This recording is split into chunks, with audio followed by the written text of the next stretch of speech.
जिलापाल सहित आम जाए कहलु जो बुलवा भितर आम जी नेलु अभिज्ञता चाषी मानकर गोटे बड़ समस्या है जे मु धान आणिकी ठिया आरएमसी रे पैक्स रे किंतु मो धान उठा को मिलर पर्यटन पठेलानी गाड़ी यहाँ गोटे मुझे देखिली most of the places it is a common problem तेणु ये प्रोब्लेम सॉर्ट आउट करने ये गोटे बड़ प्रश्न जे आप मिलर को इंस्ट्रक्शन दिंतु तुरंत चाषी मैंने अपेक्षा करेंगे टोकन पाई धान धरिकी गोडाउन रे पैक्स रे तेणु से बाबद मुख्य आलोचना एवं किभली भाव में ठीक ठाक धान गुड़िक टाइमली उठिबो ए दायित्व नहीं कि से भी कहले से बाबद से जहाँ करवा कथा चिठी पत्र दे गवर्नमेंट को भी जनई कलेक्टर सैड्रु एवं मिलर मानू भी से नोटिस करके बाबद कम आगू नौ कर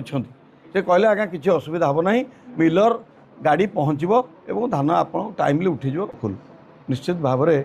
सुरुखुर एथर धान रबीर उठीज मोहन सरकार एभली स्टेप नहीं तेणु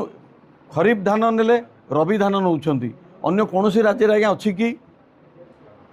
एपटे पूर्वर व्यवस्था न था कि 2 वर्षर सरकार लोकों चाषी केते आग्रही हृदयटा केते अच्छी चाषी चाषपाई यहाँ टे आप विचार भी करवा उचित।